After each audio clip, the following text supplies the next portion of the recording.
Côte d'Ivoire, crise post-électorale de 2010. L'ONUCI a-t-elle planifié l'exécution de milliers d'Ivoiriens? En tout cas, nous nous interrogeons. Côte d'Ivoire, crise post-électorale 2010. L'ONUCI a-t-elle planifié l'exécution de milliers d'Ivoiriens? En tout cas, c'est notre grande interrogation du jour.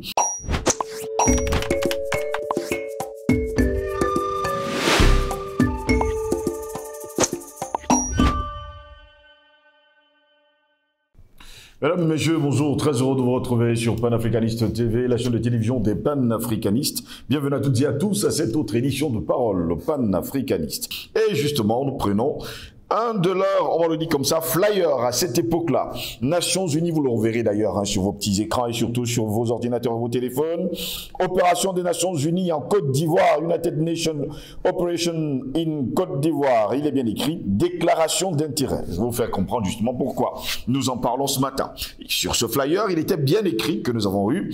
La mission des Nations Unies en Côte d'Ivoire cherche à identifier d'éventuelles sociétés spécialisées dans la provision de prestations des services mortuaires. Les compagnies devront disposer d'une expertise à un niveau international dans le domaine. L'ONUCI invite par la présente chaque société intéressée par cette offre à visiter son site web et à soumettre le formulaire de déclaration d'intérêt ainsi que la fiche de renseignement dûment remplie à l'adresse suivante. C'est bien écrit là-dessus. ONUCI, ancien hôtel Sebroco, bureau des achats, boulevard de la Paix, Atekoubé 19, Abidjan. Attention justement de Madame Emeline Dikoum Massabo, section des achats. Il y a le numéro de téléphone et tout ce qui va avec. Eh bien, toujours sur ce flyer, il était bien précisé. Ce flyer, il faut le dire qu'il date de 2010. Cliquez sur publication, ensuite cliquez sur les achats, cliquez sur prestation des services mortuaires, ouvrir, imprimer, remplir le formulaire de déclaration d'intérêt et la fiche de renseignement. Notez bien, il est bien toujours écrit, prière, notez que ceci n'est pas une demande de cotation, ce n'est qu'un moyen pour nous d'identifier les sociétés qui sont intéressées à participer à notre futur appel d'offres au moment opportun. Je reprends encore ces moments, se notez bien.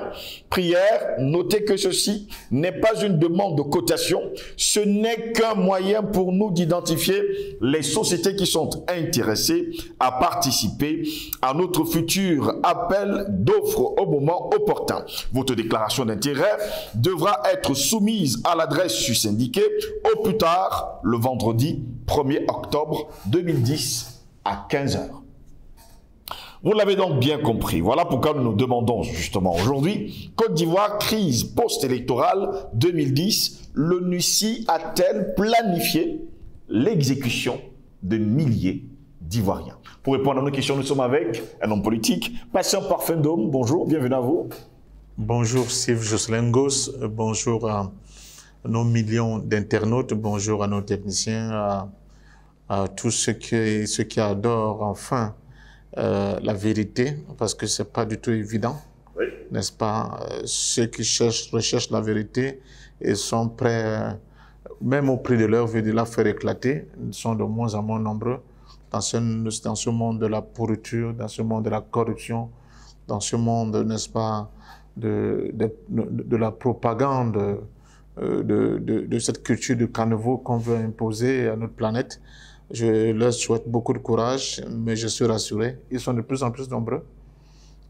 Ces hommes-là qui sont d'une autre valeur humaine et qui feront tout pour qu'éclate la vérité. Parce que c'est dans la vérité que viendra notre victoire. Notre victoire, notre première victoire, c'est notre volonté de tout faire pour faire éclater la vérité. On va le voir tout à l'heure dans le cadre de ce qui s'est passé en Côte d'Ivoire. Oui. La vérité a été masquée de bout en bout. On a préparé d'ailleurs ce gros plan de jeter ce gros nuage noir sur cette vérité-là, mais le temps étant l'élément dont les Ivoiriens même disent c'est l'autre nom de Dieu, a fini par faire éclater au grand jour cette vérité-là. Et ce fut de l'ordre du divin, si on peut le dire ainsi, parce que nous étions là comme des gens qui ont été chargés d'une mission de faire éclater cette vérité.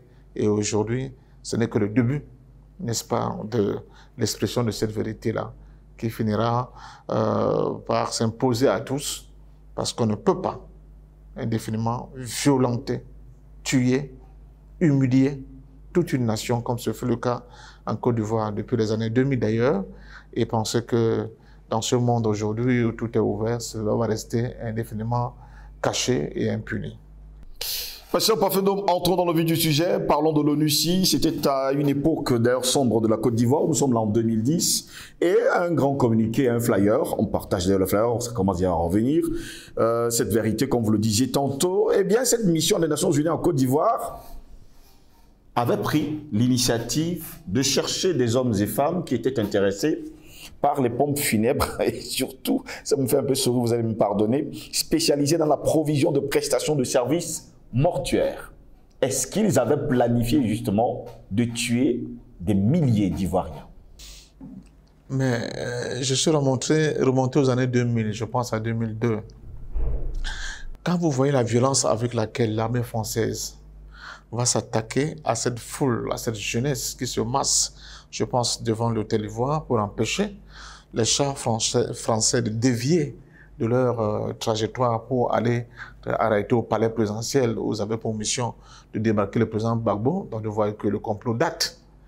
Et vous voyez que face à cette muraille humaine constituée par cette jeunesse, l'armée française n'a pas hésité un seul instant à tirer à balles réelles sur les fronts. Ça veut dire qu'il y a un plan préétabli qui était là. C'est la bravoure et le sacrifice de cette jeunesse-là qui va obliger cette armée française de reculer. Mais comme ils sont perfides, comme ils ont la vélénie, n'est-ce pas, complètement au corps, ils ont remis un peu en sourdine le plan, ils l'ont mieux concocté cette fois-ci. Et ils sont revenus à la charge. Quand vous voyez un pays, sous l'encadrement des forces de l'ONU, les célèbres ONUCI, organiser ce que nous avons vu, le massacre d'Abobo, comment vous avez appelé, quand vous avez, ce qui s'est passé à Abobo, les femmes tuées à Abobo. Et qu'on se rend compte plus tard que ce fut un horrible montage digne des films hollywoodiens pour jeter le propre sur les forces ivoiriennes. Vous comprenez que ces gens, ils sont prêts à tout. Donc cette fois-ci, à partir de 2011, avec cette crise post-électorale, ils s'étaient bien préparés. Et ils savaient pertinemment qu'il y aura des montagnes de cadavres. Il fallait donc rapidement qu'il y ait un service, n'est-ce pas, comme le font les charognards, n'est-ce pas, quand vous regardez les documentaires animaliers, leur fonction, c'est de débarrasser rapidement, n'est-ce pas, ce corps pour qu'il n'y ait pas en putréfaction et ne pourrisse et n'empoisonne totalement l'environnement. The show must go on. Et que la vie continue. Vous avez vu Mme Fatou Bensouda, procureure de la CPI, prendre du temps, aller en Côte d'Ivoire, sélectionner des centaines de témoins pour venir accabler le président Laurent Gbagbo et son ministre Blé Goudé à la CPI. Vous avez vu? Avec des témoignages à charge. Vous avez écouté ses propres témoins sélectionnés par elle. Vous voyez une bonne dame, une dame qui est assise là, elle vient de la Côte d'Ivoire, elle est devant le tribunal. On dit, madame, est-ce que vous avez vécu les faits? Oui, mais je me souviens, monsieur le procureur, j'allais à la RTI, et puis j'ai vu, vous avez vu quoi? Mais il y a un militaire qui m'a attrapé, il m'a giflé, depuis ce temps-là, je suis sourd. Je n'entends plus. Je suis obligé de communiquer avec mes enfants maintenant avec des signes. Vous avez fini, madame? Oui, maître, j'ai fini. Donc, voilà quelqu'un qui dit que ça avait les signes, maintenant qu'il est obligé de communiquer avec ses propres enfants, mais là, il entend.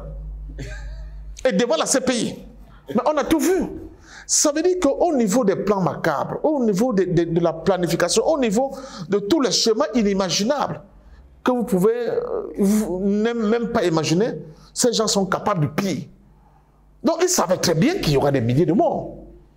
Je vous rappelle que le plan de Konan Banny, c'est-à-dire que la mission qu'on a été, dont on lui avait donné, en fait, de faire un truc général sur toute cette période-là, les chiffres qu'il avait sortis de son rapport parlaient à peu près de 20 000 morts. Hein? Donc les 3 000 morts qu'on nous dit là, c'est réduit. C'est réduit à la baisse. Il parlait de plus de près de 20 000 morts. Donc il fallait justement qu'il y ait des sociétés de professionnels qui vont venir curer tout cela, nettoyer tout cela, pour que, bon, évidemment, on commence à avoir l'impression que c'était quelques centaines, voire dizaines de personnes qui ont été tuées. L'histoire de Charney d'Abobo, où, pour mettre sur le dos des forces de défense et de sécurité ivoiriennes, une histoire de centaines de personnes qui auraient été tuées, n'est-ce pas, tout c'est pas parce qu'ils appartenaient au camp de Ouattara ou du Nord, on a poussé le bouchon jusqu'à aller sortir les cadavres des morgues, les entasser quelque part. Et vous avez écouté tous les médias mainstream là, France 24, partout dit, oh voilà le criminel de Gbagbo, son épouse avec, comment ils appelaient, ils avaient un nom pour dire qu'il y a une milice de Madame Gbagbo qui tue les gens et voici les corps qu'on a retrouvés. Il faut quelque temps après, on demande que non, c'était déjà les gens qui étaient morts et qui étaient dans les morgues. Et on avait soudoyé un morguier et on avait sorti tous ces corps. On les a entassés là pour montrer la cruauté du régime Gbagbo. Donc, je ne suis pas étonné. Et l'ONU, contrairement à ce qu'on peut penser, la MONUSI, M. Wang Choi, ce criminel-là, contrairement à ce qu'on peut bien penser, était dans un plan bien établi pour s'aimer les morts en Côte d'Ivoire. Nous sommes là quand même, lorsque ce flyer va être partagé, nous sommes là en octobre 2010. On nous parle de prestations de services mortuaires. Oui. Cela veut dire qu'on appelle des gens à leur dire, désormais, nous allons vous donner du travail, contactez-nous, parce que dans les jours à venir, il y aura beaucoup de cadavres. Bien sûr. Et vous allez gagner beaucoup d'argent. Mais oui, ça ne doit pas vous étonner. C'est comme ça qu'ils se sont toujours comportés. Ils ont planifié ces fleuves de sang que vous avez vus en Côte d'Ivoire. Il fallait mettre ça sur le dos de Laurent Gbagbo. C'est ça. La commission qu'on a bannie, dont on a refusé d'accepter les conclusions, alors que c'est le même gouvernement Ouattara qui a commis qu'on a banni à cette tâche-là. Oui. Quand on lisait les conclusions de son rapport, mais vous n'en revenez pas. Mais parce que les conclusions n'allaient pas dans le sens de ce que Ouattara espérait, on a mis ça de côté. On a mis de côté. Puisqu'on parlait de plus de 20 000 morts. Alors, quand vous voyez donc ces mêmes individus, des gens qui ont tué les Ivoiriens, des femmes qui sont allées mentir, comme cette dame qui allait à la CPI avec des images de feu, alors que c'est des images qui avaient un rapport avec ce qui s'était passé au Kenya. Oui. À la CPI. France 24 se réjouissait comme un gamin qui vient de ramasser, je ne sais pas quoi, une coquille de perles. Cette dame-là, elle est aujourd'hui députée à l'Assemblée ivoirienne. C'est-à-dire que les gens qui étaient dans la construction du mensonge qui va valider le crime, qui va valider les assassinats en série, à grande échelle. Elle est députée aujourd'hui au Parlement ivoirien. Donc eux savaient ce qu'ils faisaient. Je pense que c'est nous, à l'époque, quand je dis de nous, des Ivoiriens, qui avaient un peu pris la légère, qui n'étaient pas assez conscients du caractère machiavélique et perfide de ce plan. Diabolique. De la haine que ces gens avaient développée contre la Côte d'Ivoire et le président Gbagbo. Et elle s'est soldée par tous ces milliers de morts. Et je vois aujourd'hui les gens qui ont le rire à gare, ils disent qu'ils sont aux affaires, ils ont été élus par le peuple. Mais quel peuple peut élire un criminel de ce niveau? Quel peuple? Aucun peuple ne peut le faire. Oui, le peuple oublie, mais pas à ce niveau. C'est encore frais. L'odeur du sang est encore là. Aucun peuple ne peut l'accepter. C'est ce qui démontre la vacuité, n'est-ce pas, de toutes les élections qui se passent en Côte d'Ivoire. Le caractère, j'allais dire, mensonger, n'est-ce pas, la corruption à grande échelle, mais surtout le mensonge, qui est malheureusement bien validé par ces gens-là qui ont voulu que la Côte d'Ivoire entre dans ce grand trou noir. Mais on peut dire aujourd'hui avec beaucoup d'espoir que, quelle qu'en soit la longueur de la nuit, le soleil finit toujours par apparaître. Et le mensonge n'a pas de longue jambe. Voilà.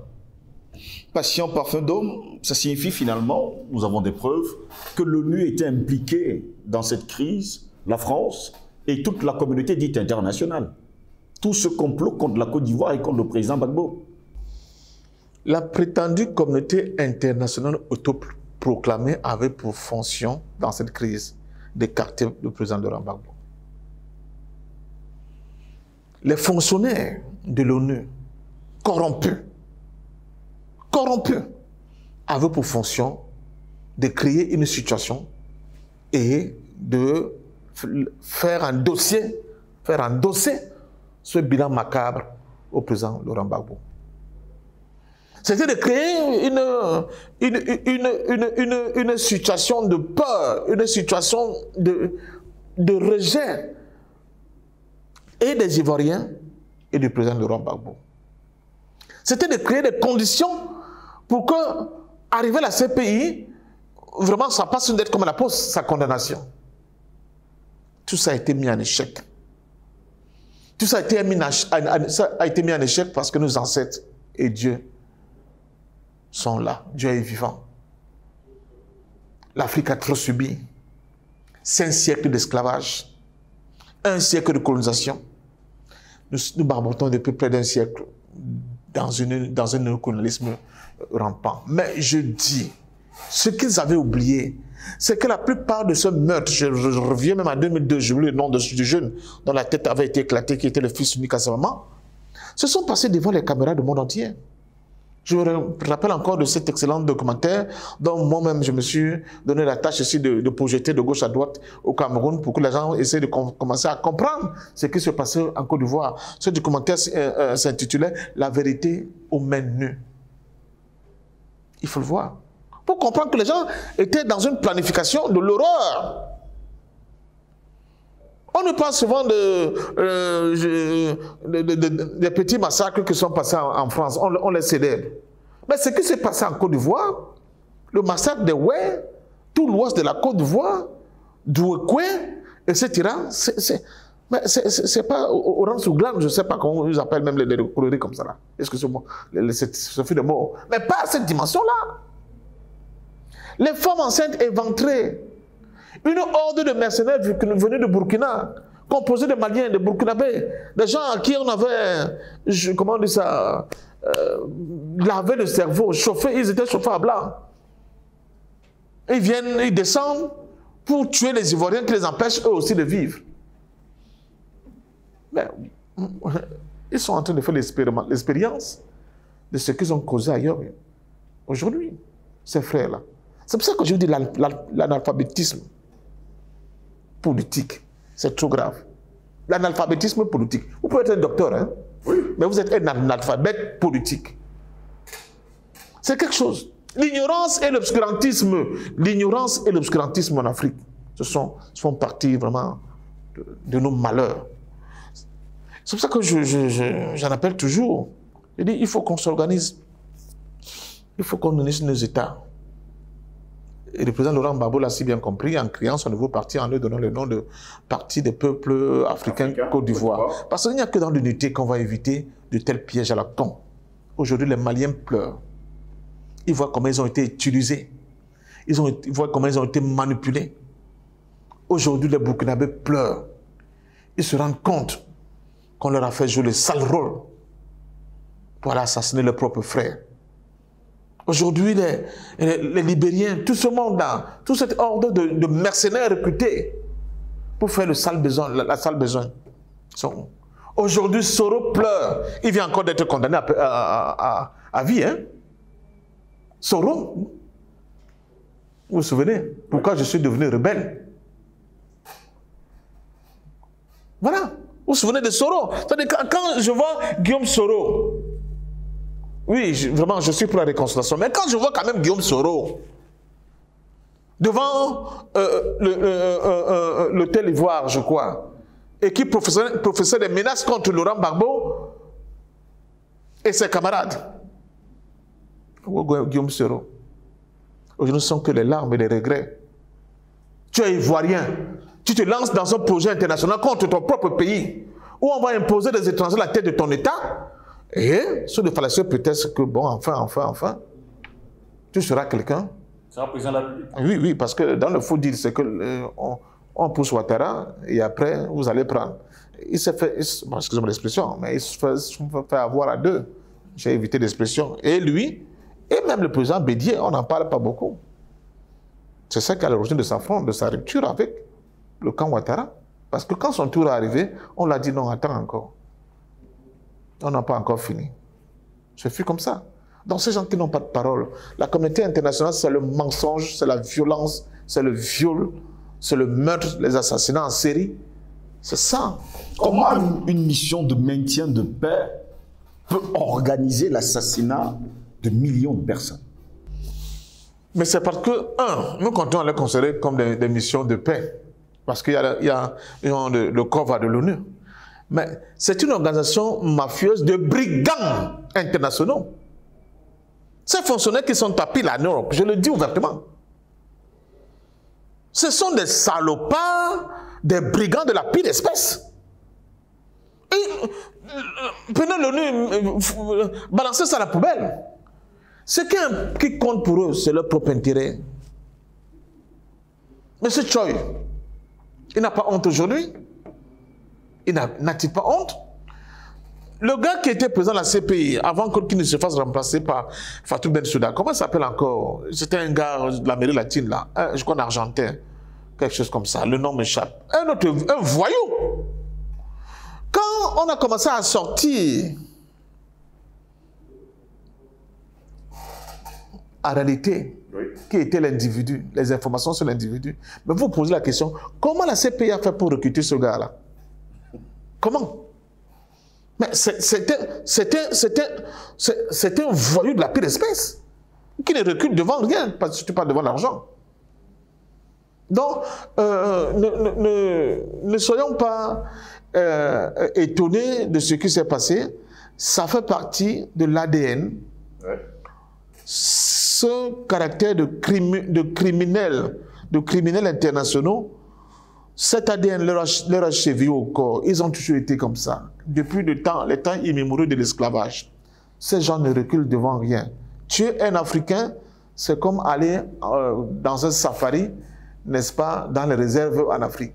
On peut tuer, le maximum qu'on peut tuer, ça ne pose aucun problème. Vous vous souvenez, c'était une ministre allemande parlant de la visite de Lavrov qui disait oui, mais il peut aller au safari en Afrique, il y a beaucoup de léopards là-bas. Vous voyez, c'est-à-dire, on confond même l'homme noir à des animaux.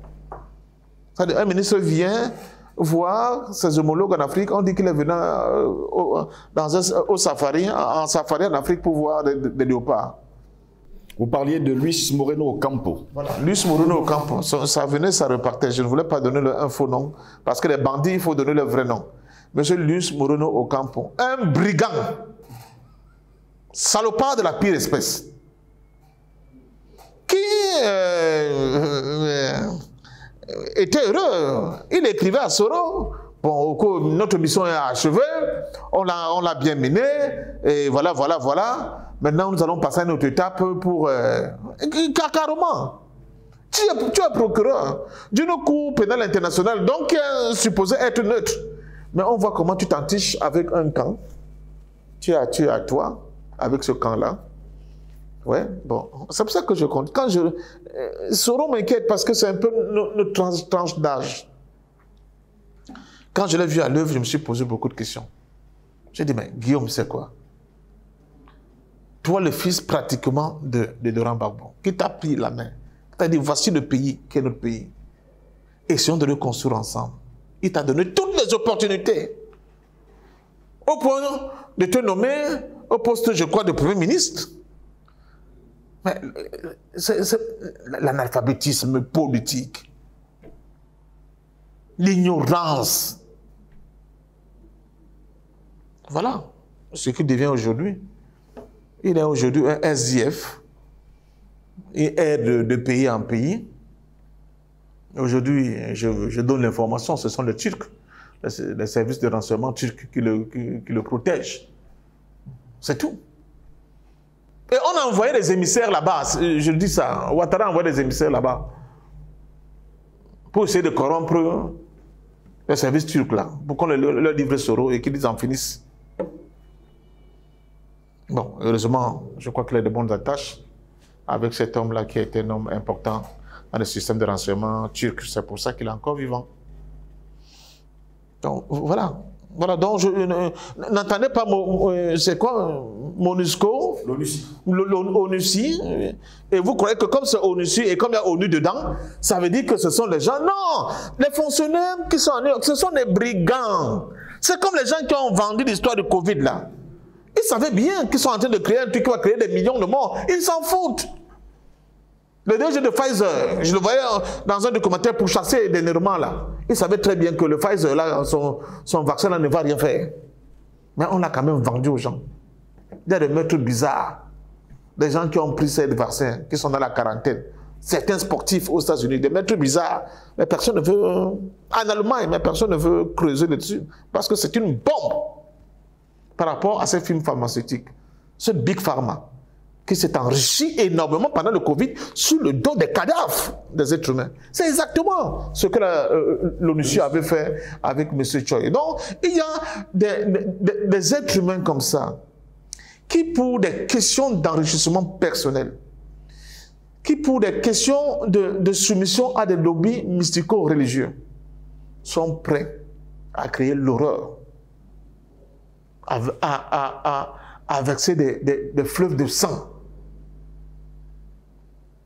Parce qu'ils n'ont plus aucune once d'humanité en eux. C'est le drame qu'a vécu la Côte d'Ivoire, c'est le drame qu'a vécu le Cameroun pendant les années de guerre d'indépendance, c'est le drame qu'a vécu l'Afrique du Sud, c'est le drame qu'a vécu, que continuent de vivre tous les habitants de la bande sahélienne.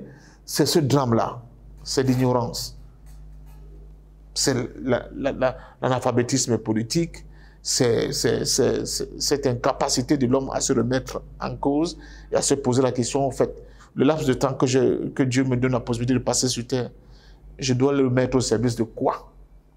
Être riche, c'est quoi être riche?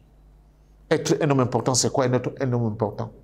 Nous avons vécu dans un continent avec les Mobutu qui ont traîné le corps de Moulela dans les rues de Brazza comme un truc qu'on mettait sur un hachoir derrière une voiture. Mais il a fini comment? Il a fini comment? Les Bongo. Fini comment? On ne va pas tous les citer, sont nombreux. Il faut que notre mémoire historique revienne. Qu'on se reconnecte à cette mémoire historique pour ne plus commettre des bêtises parce que les gens nous font croire que quelque part à New York, à Londres, à Washington, c'est eux qui détiennent, n'est-ce pas, la vie de l'humanité entre leurs mains. C'est faux. Tous les peuples qui se sont battus le savent pertinemment. Il n'y a que dans la bataille, il n'y a que dans la résistance qu'on finit par retrouver sa dignité. L'homme africain a besoin de cette dignité-là. Ne soyez pas du tout, comment dire ça, blackboulés par les termes ONU, ONUCI, ONU ceci, CPI, ce sont des conneries. L'homme africain ne doit pas être intéressé par ça. Nous devons construire nous-mêmes notre propre avenir. Nous devons être capables d'identifier ce qui protège nos intérêts et ce qui ne protège pas nos intérêts. Je suis brutal aujourd'hui, barbare dans mon propos, parce que la mort de ces gens-là a été extrêmement violente. D'une violence inouïe. On ne doit pas mettre les gants quand on exprime ce qui s'est passé pour notre continent. On ne doit pas jouer les intellectuels avec des mots bien polissés. Non, ce n'est pas ça. Ces gens sont des brigands, des brigands. C'est ce qu'ils sont. Et nous devons en être conscients. Au lieu de continuer à avoir ces complexes, parce que tu es face à un blanc, parce que tu es face à un macaron de l'ONU, dont tu es dans le vrai, dont tu es dans une espèce de couverture internationale, c'est parce que tu refuses de domestiquer l'histoire. Tu refuses. Et à partir du moment où tu refuses de domestiquer l'histoire, comme disent les gens, tu seras amené à reproduire les mêmes erreurs. Merci à vous, patient parfait, de nous avoir été des nôtres. Je vous dis merci et je pense à tous ces morts en Côte d'Ivoire. Moi, c'est le truc qui me fait le plus mal. J'ai eu des nuits de cauchemardesques à cause de ces morts. Ces enfants, ces femmes, ces pères de famille, tous ces gens qui ont été tués pour rien, alors qu'ils pensaient qu'ils avaient la protection, n'est-ce pas, de cette instance internationale qui était l'ONUCI, que l'ONUCI allait les protéger. Ils n'ont pas pu comprendre que dans les camions de l'ONUCI, on pouvait transporter les rebelles. Ils n'ont pas pu comprendre que l'ONUCI pouvait mettre la logistique, n'est-ce pas, de cette organisation qui est sous le couvert de l'institution frontière sur le plan mondial qu'est l'ONU, pour des renseignements à donner à des terroristes qui allaient venir les assassiner. Ils ont cru dans une organisation en réalité qui était pervertie, qui avait complètement perdu le sens, n'est-ce pas, de sa mission première, à savoir protéger les populations, jouer le rôle de tampon entre des belligérants, comme même il le disait, et protéger les populations. Ils ont plutôt été dans le camp de ceux qui avaient pour tâche, et de manière idiote, de venir assassiner leurs propres frères, parce qu'il fallait valider, n'est-ce pas, un projet du monde de la finance internationale, c'est-à-dire installer l'un de leurs à la tête de la Côte d'Ivoire pour mieux traire ce pays-là et continuer de nous vendre en Côte d'Ivoire, comme c'est le cas aujourd'hui. Vous trouvez les Camerounais disent « Ah, Ouattara, c'est un grand. Regardez comment il a construit la Côte d'Ivoire. Regardez l'autoroute, les immeubles. » Mais on ne vous parle pas du niveau d'endettement de la Côte d'Ivoire depuis que celui-ci est au pouvoir. Qui va payer cette dette? On ne vous parle pas des formes d'exclusion en Côte d'Ivoire avec le rattrapage ethnique. Qui va payer, n'est-ce pas, cette violence morale? On ne vous parle pas, n'est-ce pas, de ces emprisonnements qui continuent. Je pense au général Blé-Dorbé qui est toujours en prison. Qui va payer cette facture? Cette facture-là, qui va la payer? Donc je pense, je dis aux Africains, faisons attention. Nous sommes dans un monde extrêmement violent. À nous d'être capables de bien analyser, de bien comprendre les enjeux, pour ne pas nous perdre en conjecture le moment venu. Yako à tous ces morts de la Côte d'Ivoire, mais Dieu Tout-Puissant et nos ancêtres seront le moment venu faire rétribution. Mesdames, Messieurs, c'est ici que s'achève cette édition de Parole panafricaniste. Au plaisir de vous retrouver très prochainement. Passez une agréable journée.